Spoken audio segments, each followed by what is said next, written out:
Hola, ¿qué tal, hermano y hermana en Cristo? Vamos hoy a continuar con el capítulo 19 de Hechos de los Apóstoles, no sin antes anunciarles rápidamente que hay contenido en el canal de Al final en El Inmaculado Corazón de María Triunfará, este cuarto canal que está activo para que puedan ustedes ir a ver los videos de La única moneda del anticristo y la única religión.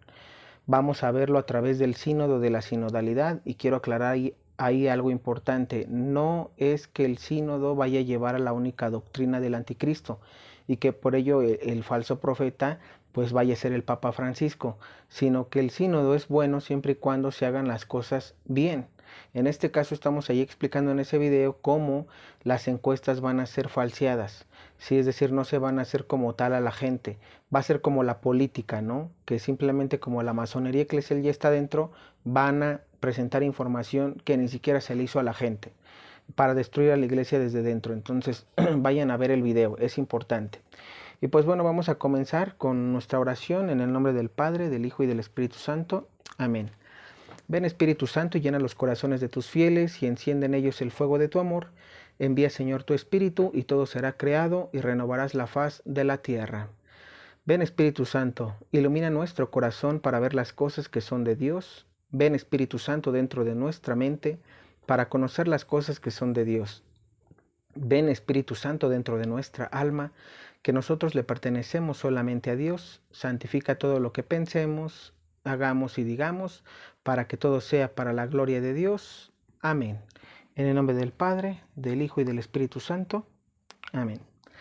Y pues bueno, vamos a comenzar. Dice Pablo en Éfeso.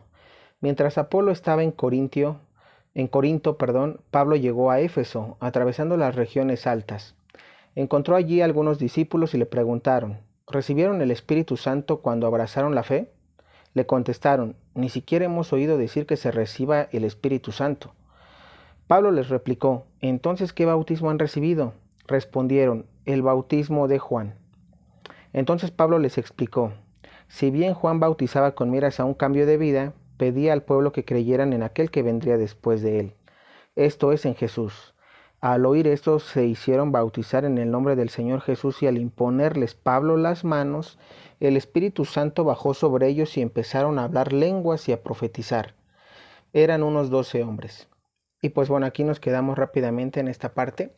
Es muy importante porque vemos primero cómo llega Pablo a Éfeso e inmediatamente les pregunta si han recibido el bautismo. El Espíritu Santo. Ellos no saben qué es el Espíritu Santo. Y pues entonces Pablo les dice que si se han bautizado y ellos les contestan: sí, nos hemos bautizado bajo el bautismo de Juan el Bautista, ¿no? Valga la redundancia. Entonces Pablo les menciona que ese bautismo es bueno con miras a la conversión, pero que tienen que recibir el de uno mejor, digámoslo así, ¿no? Aquí vemos unas cosas muy importantes. Primero, y bueno, es aquí, volvemos a tocar el tema de los hermanos separados. Los hermanos separados hacen el bautismo de Juan el Bautista, ¿sí? ¿Por qué? Porque solamente bautizan con agua. No y obviamente predican con conversión, pero no, ellos no pueden hacer el bautismo del Espíritu Santo. En este caso hablamos de que todas las doctrinas distintas a la religión católica, cristiana, apostólica y romana tienen el bautismo de Juan. ¿Por qué lo mencionamos así? Porque hay muchas personas que se dejan engañar y se dejan manipular diciendo que todo el bautismo es el mismo, que ya se bautizaron, pero cuando tú les preguntas, pues ellos han recibido el bautismo por otra doctrina. ¿Por qué les menciono esto? Porque si vemos más adelante, vemos cómo dice que Pablo les impone las manos y el Espíritu Santo baja sobre ellos y empiezan a hablar en lenguas y a profetizar. Es decir, la imposición de manos solamente, y lo hemos venido aclarando, solamente lo tiene la doctrina católica. Las otras doctrinas no tienen ese ministerio, porque ese ministerio solamente es para los sacerdotes. Recordemos que estos personajes, digámoslo así, tanto Pablo como los discípulos, eran sacerdotes a semejanza de Melquisedec. Entonces ellos podían imponer las manos porque tenían la sucesión apostólica. A Pablo le impusieron las manos los apóstoles, ¿sí? Entonces tenemos que tener eso muy en cuenta y claro, porque no cualquiera puede imponer manos. Y yo sé que algunos aquí se podrán molestar o sobre todo tener dudas, ¿no? Porque todo aquel que quiere aprender, que quiere corregir su vida, pues simplemente empieza a leer la Biblia y debe darse cuenta de esto, que la imposición de manos está en la Iglesia Católica. Entonces, por esa razón es que decimos que ellos no tienen el bautismo del Espíritu Santo, que el bautismo que ellos realizan es falso, o que no cuenta. ¿Por qué? Porque no tienen los dones y los frutos del Espíritu Santo. Por eso, ¿por qué creen que los profetas, los que profetizan, están dentro de la Iglesia Católica? Todos los mensajes proféticos actualmente, todos son de personas, hombres o mujeres que son católicos. No, algunos podrán decir, no, pero es que también los cristianos profetizan y reciben mensajes de Dios. Eso no es cierto, porque ellos no tienen ese don. Ellos copian los mensajes que la Iglesia Católica recibe a través de sus profetas. Y entonces ellos pues aparentan estar en un éxtasis, aparentan que el Espíritu Santo vino sobre ellos y empiezan, incluso algunos hasta bailan o empiezan a llorar, empiezan a gritar y todo. Eso no lo vas a ver tú dentro de la Iglesia Católica. Una persona que recibe mensajes proféticos no llora, no grita, no se empieza a mover así como si estuviera poseído, nada de eso. Entonces, eso lo deben de aprender y tener en cuenta. Y repetimos, esto es un claro ejemplo que San Pablo nos da, porque aquí San Pablo no los está regañando o excluyendo. Al igual que nosotros ahorita, si tú estás viendo este video y eres un hermano separado, simplemente si estás escuchando de la palabra de Dios y estás entendiendo lo que se te está mencionando, debes de arrepentirte, debes de aceptar que te engañaron en tu doctrina y volver a la verdadera iglesia, que es la católica, y bautizarte bajo un, digamos, en una iglesia, y el bautismo lo debe hacer un sacerdote para que él te imponga las manos, como Pablo, aquí lo estás escuchando. Entonces, ¿por qué? Porque solamente ellos pueden imponer manos y tienen esa sucesión apostólica, solo los sacerdotes, repito. Entonces, solamente ellos pueden realizar el bautismo, ningún laico, aunque haya sido del misterio de, aunque esté en renovación carismática, puede hacer bautismos, solamente los sacerdotes, repetimos. Entonces, todos los que están en otras doctrinas, aunque sea su pastor, no es sacerdote, aunque sea su, no sé cómo le llaman, ¿no? Pero su jefe religioso, según la doctrina, no son sacerdotes de la Iglesia Católica. Por eso ellos, aunque te impongan las manos, primero te engañan y segundo, no desciende el Espíritu Santo. Entonces no estás bautizado.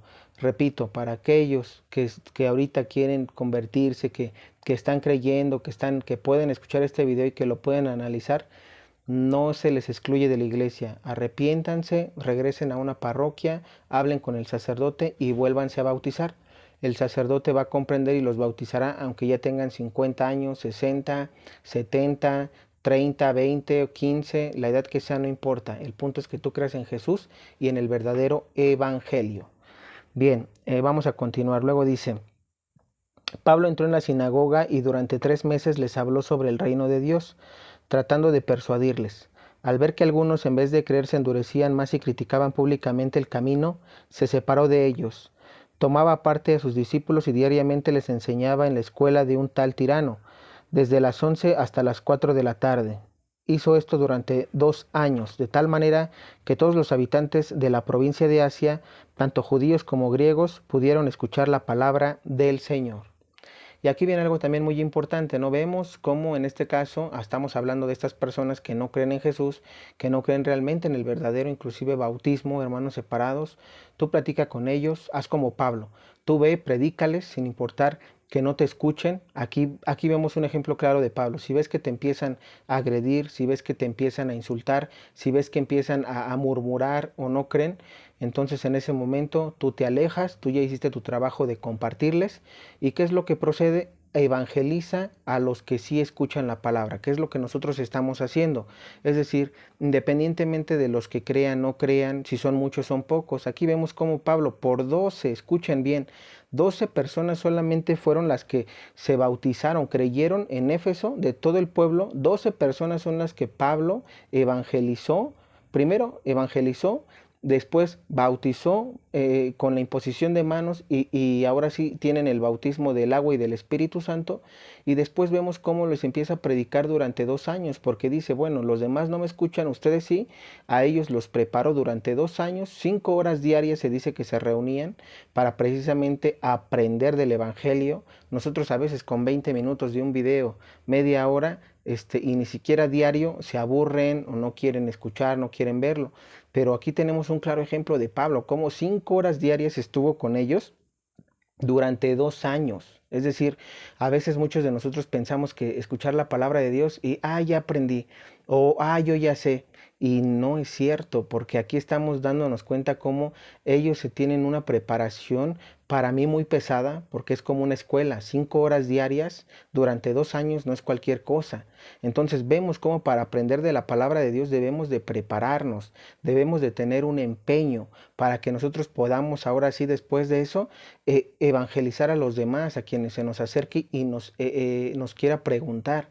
Precisamente eso es lo que hoy nos enseña aquí Pablo, ¿no? A perseverar en la enseñanza de la escritura, de las sagradas escrituras, y una vez que, digamos, aprendamos, pues obviamente también compartir con los demás. Eso es lo ideal. Bien, después dice, Dios obraba prodigios extraordinarios por las manos de Pablo, hasta tal punto que imponían a los enfermos pañuelos o ropas que él había usado y mejoraban. También salían de ellos los espíritus malos, incluso algunos judíos ambulantes que echaban demonios trataron de invocar el nombre del Señor Jesús sobre los que tenían espíritus malos, diciendo, yo te ordeno en el nombre de ese Jesús a quien Pablo predica. Entre los que hacían esto estaban los hijos de un sacerdote judío llamado Escevas. Un día entraron en una casa y se atrevieron a hacer eso, pero el espíritu malo les contestó, conozco a Jesús y sé quién es Pablo, pero ustedes, ¿quiénes son? Y el hombre que tenía el espíritu malo se lanzó sobre ellos, los sujetó a ambos y los maltrató de tal manera que huyeron de la casa desnudos y malheridos. La noticia llegó a todos los habitantes de Éfeso, tanto judíos como griegos. Todos quedaron muy atemorizados y el nombre del Señor Jesús fue tenido en gran consideración. Y pues bueno, aquí miren, vamos a detenernos en esta parte que es muy importante, porque vemos primero cómo Pablo, después de que pues ya se queda escuchamos que está con estos hombres, digámoslo así, los discípulos que empiezan a escuchar palabra. Vemos cómo después Pablo empieza a salir, ¿no? A hacer prodigios, empieza a curar enfermos. Vemos cómo aquí, qué tan importante es estar en un estado de gracia. ¿Por qué lo menciono? Porque aquí se dice que solamente con los pañuelos o ropas que Pablo dejaba, gente lo tomaba y se la ponía al que estaba enfermo y se curaba. O sea, había una mejoría con el simple hecho de usar su ropa. Entonces, mire, esto es muy importante. ¿Por qué? Porque aquí se ve esta parte del estado de gracia. Cuando una persona está en estado de gracia, vemos precisamente cómo el Espíritu obra en cada uno digamos, de nosotros, ¿no? Bueno, más bien, no de nosotros, en este caso de los que están en estado de gracia. ¿Hasta dónde puedes llegar a ayudar con el simple hecho de tú ser, digamos, ser un hombre justo ante los ojos de Dios, un hombre lleno de esa gracia? ¿Y cómo se obtiene esa gracia? Obviamente, evitando a mayor posibilidad el pecado, ¿sí? Cumpliendo la ley de Dios y teniendo los sacramentos, ¿no? Bautismo, comunión, confirmación, confesión, ¿no? Seguidamente, unción de los enfermos, el matrimonio o el sacerdocio, como en este caso fue de San Pablo. Vemos cómo precisamente, y sobre todo sacerdotes, ¿no? Estando en estado de gracia, pueden lograr esto con el simple hecho de ponerse la ropa o tener partes de sus prendas. Bueno, esa es una. La otra es que vemos cómo aquí viene algo muy importante, que es lo que mencionábamos. Creo que este capítulo es sobre todo para los hermanos separados, porque algunos podrán decir, no, pero es que Dios dijo que a sus apóstoles que fueran y evangelizaran a todo el mundo y que los bautizaran, ¿no? Entonces esa orden la dio para todos, pero no. Recordemos que existe el sacerdocio ministerial y el sacerdocio común, el de los fieles. Nosotros, como laicos o personas, tenemos ese sacerdocio, el común de los fieles, pero el ministerial solamente es para los sacerdotes. Y aquí precisamente hay un claro ejemplo de por qué les mencionaba que solo la Iglesia Católica tiene ese ministerio por parte que dejó nuestro Señor Jesucristo a sus 12 apóstoles. ¿Por qué lo digo? Porque aquí vemos que habían hijos de un sacerdote llamado Escevas, sacerdotes judíos, lo menciona la Biblia. Vemos cómo ellos quieren imitar a Pablo para expulsar demonios en el nombre de Jesús.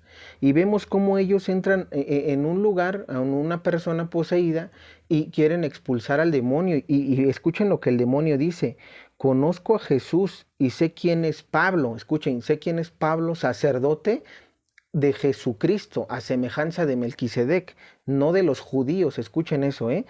Repito, conozco a Jesús y sé quién es Pablo, pero ustedes, ¿quiénes son? Fíjate, cómo el demonio, a pesar de que él sabe que son sacerdotes judíos, es decir, aquí podremos tener sacerdotes judíos, sacerdotes cristianos, sacerdotes evangélicos, sacerdotes de luz del mundo, sacerdotes, bueno, que no les llaman sacerdotes, pero les llaman sus pastores, ¿no? Sus jerarcas. Aquí vemos cómo los jerarcas, en el caso del judaísmo, vemos cómo les pregunta el demonio: ¿ustedes quiénes son? Yo conozco a Pablo, conozco a Jesús, pero a ustedes no. Y escuchen lo que pasa. eh, y el hombre que tenía el espíritu malo se lanzó sobre ellos, los sujetó y ambos y los maltrató de tal manera que huyeron de la casa desnudos y malheridos. Es decir, aquí nos damos cuenta que como ellos no tienen el ministerio que dejó nuestro Señor Jesús, por eso es que el demonio los maltrató, los golpeó, incluso los desnudó, como diciendo: ustedes no tienen autoridad para que me den órdenes a mí como demonio y yo salga de este cuerpo, porque ustedes no son nadie. Entonces, eso es lo que da, eso es a lo que voy.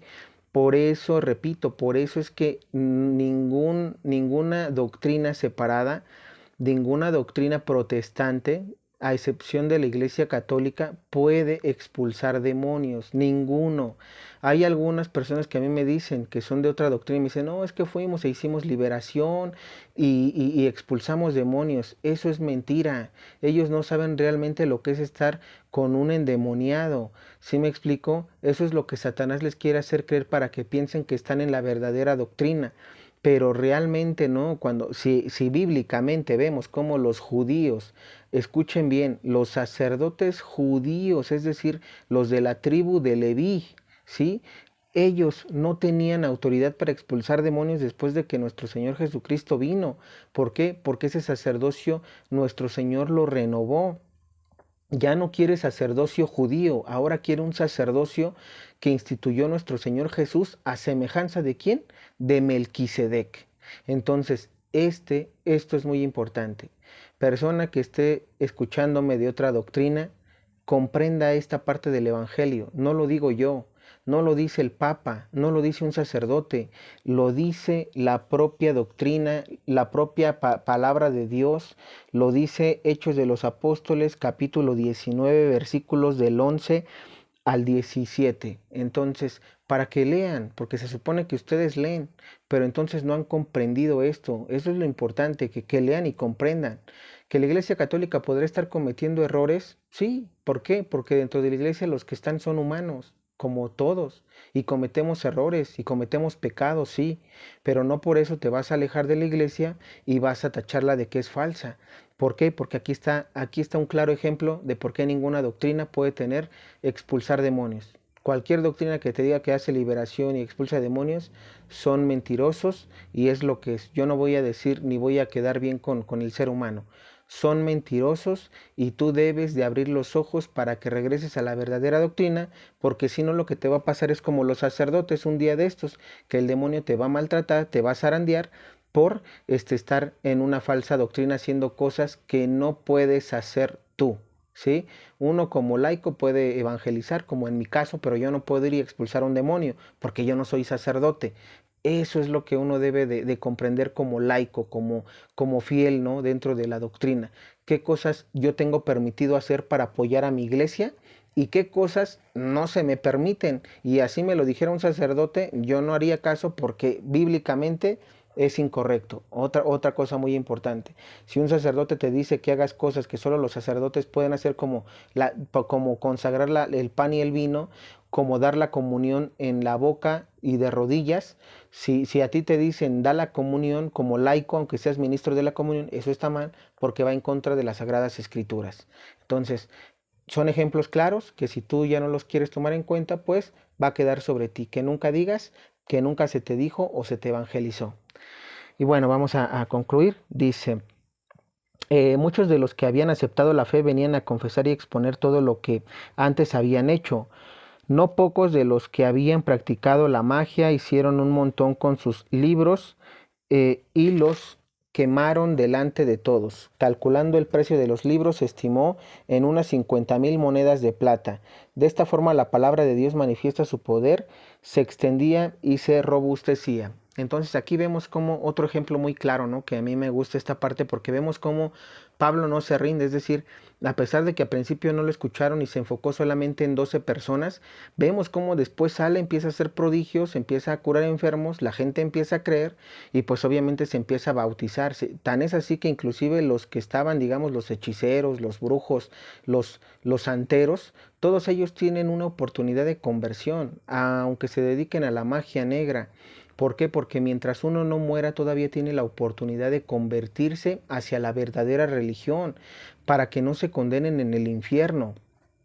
¿Por qué? Porque recordemos que aquí tenemos una vida que puede ser de 10 años, 20 años, un año, no lo sabemos, ¿no? Pero que finalmente nuestro Señor quiere que si tú estás en un mal camino, hagas lo que aquí hicieron.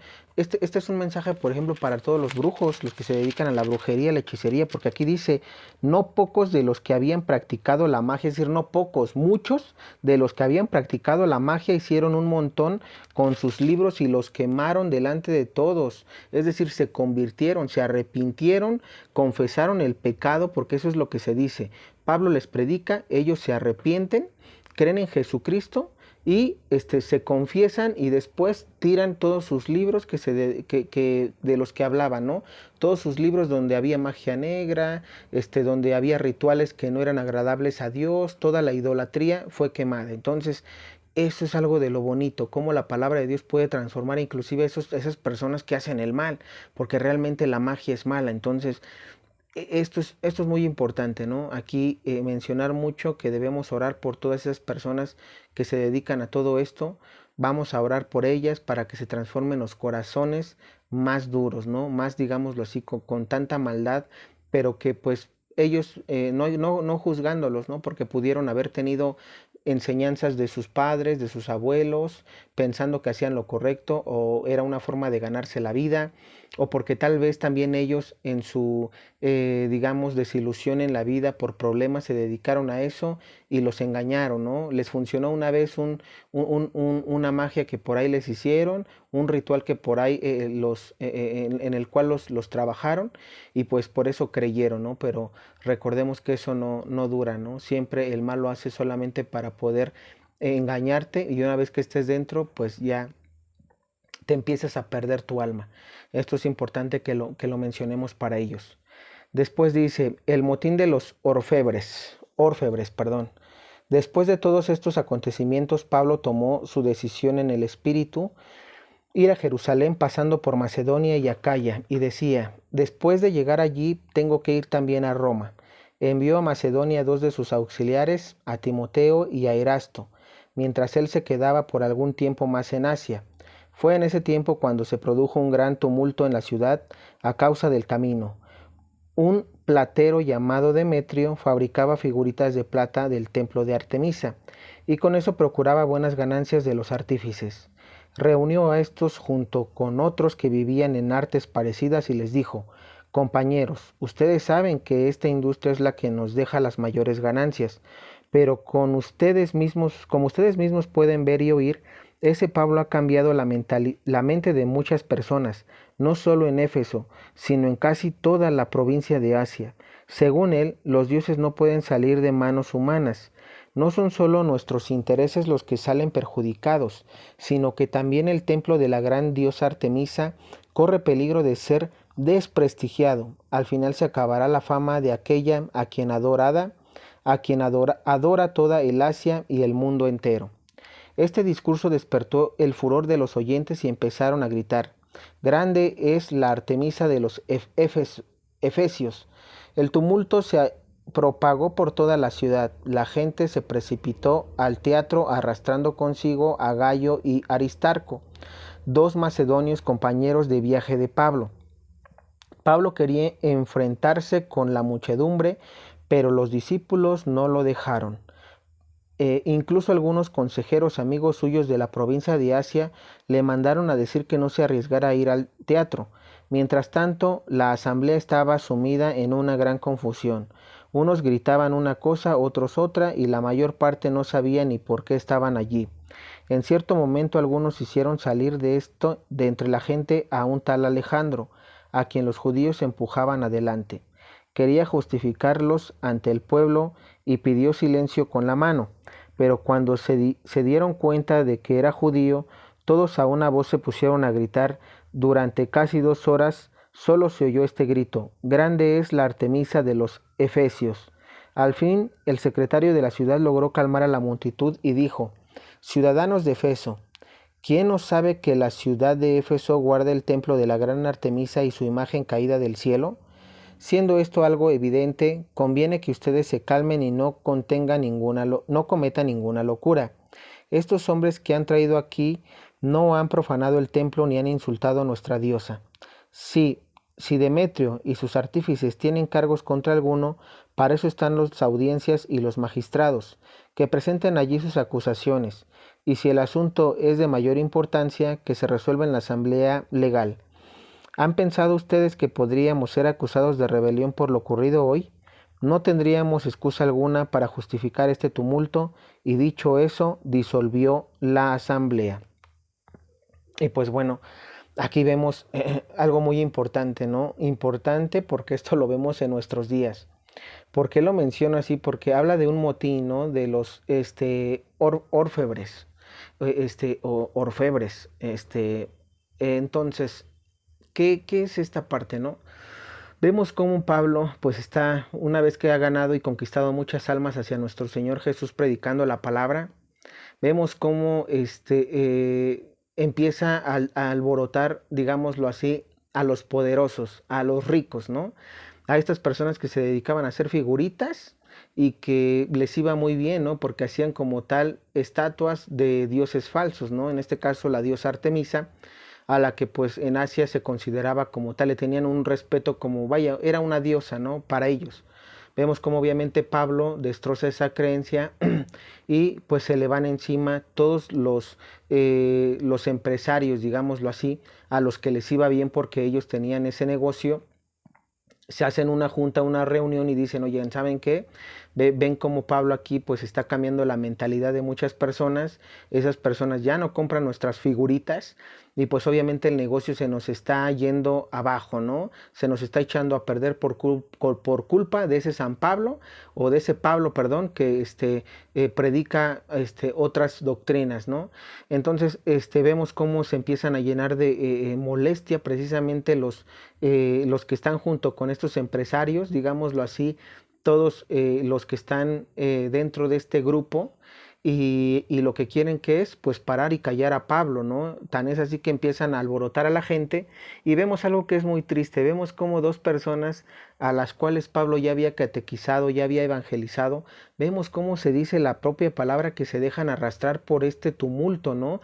Por todas, es decir, vemos a veces, y esto nos pasa, ¿no? Digo nos pasa porque yo lo he visto, que vemos como inclusive en la iglesia, por ejemplo ahorita con lo del Papa Francisco, como personas que han recibido la verdadera doctrina, que tienen años en el servicio, prestando un servicio en la iglesia, vemos cómo se han dejado engañar por estos, precisamente por esta masonería eclesial, que empieza a decir que el Papa Francisco es el falso profeta, y vemos cómo empiezan a contaminarse, ¿no? Como aquí estas personas que ya eran de Jesucristo, de San Pablo, que San Pablo había convertido a través de la palabra de Dios, la palabra los había convertido, y vemos cómo ellos se ven rebasados por tanta multitud que se les junta y les empieza a reclamar, no a recriminar, que precisamente por ellos, pues la Artemisa se supone que ahí empieza a haber una como lucha espiritual, digámoslo así, porque empiezan ellos a defender a su diosa Artemisa y y ellos, en lugar de defender a Jesucristo, se ven rebasados,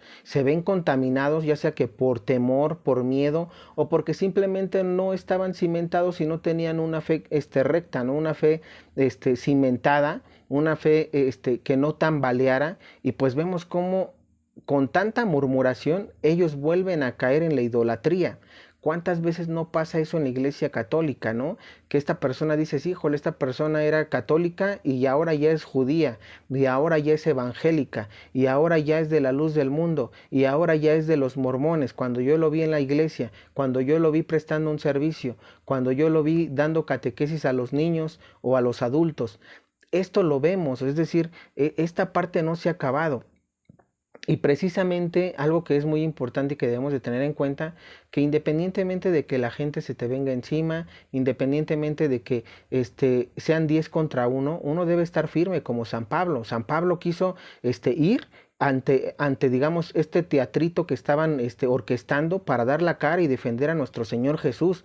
Vemos cómo las personas obviamente lo están cuidando porque dicen, no, si vas te van a matar, porque eres uno como contra 1000. Entonces obviamente no le permiten ir a San Pablo por eso, pero vemos cómo Pablo estaba dispuesto a dar la vida por nuestro Señor Jesús, para predicar y defenderlo, defender la verdad. Y eso es lo que ahorita hace falta, ¿no? Personas que defendamos la verdad, que independientemente de que venga la persecución o de que nos enfrentemos 1 contra 1000, pues adelante, la gloria finalmente es para Dios y Él nos va siempre a defender, y así lleguemos a morir un día por eso, vamos a estar en el reino de los cielos porque estamos defendiendo lo que Dios quiere. Debemos de tener ese espíritu de fortaleza de San Pablo y no caigamos como estas personas que ahorita ya está, el nombre se me olvidó, pero se llama, déjenme ver, Gayo y Aristalco, ¿no? Arrastrando consigo a Gayo y Aristalco, 2 macedonios compañeros de viaje de Pablo. Entonces imagínate, ellos que se dejaron arrastrar por ellos nuevamente a la idolatría, a la doctrina que anteriormente pues habían estado, ¿no? Cayeron nuevamente. Entonces nosotros no debemos de hacer eso, debemos estar fuertes y cimentados en nuestra fe. ¿Cómo vamos a lograr eso? Leyendo las Sagradas Escrituras, leyendo el Catecismo de la Iglesia Católica, escuchando actualmente a los profetas, porque si no nos va a pasar como los que ahorita están contra el Papa Francisco. Ellos son como Gayo y Aristalco, que estaban dentro de la doctrina y que ahora van a formar parte de la falsa iglesia por pensar que el Papa Francisco es el antipapa o es el falso profeta. Mucho cuidado con eso. Y pues bueno, hasta aquí termina esta parte del capítulo. Creo que es importante que yo, que mencionara eso, porque creo que esto es para nuestros tiempos, ¿no? Siempre aterrizar la palabra de Dios, no son evangelios, es Hechos de los Apóstoles, aterrizarlos a nuestros tiempos. Cómo en nuestros tiempos podemos perdernos. No seas como, repito, no seas como Gayo y Aristalco, ¿sí? Te puedes perder siendo tú de la verdadera iglesia y puedes pasarte a la falsa iglesia, y eso es lo que a muchos tristemente les va a pasar. Cuidado con eso. Bueno, pues de mi parte es todo. Nos vemos para un próximo capítulo. Que Dios te bendiga.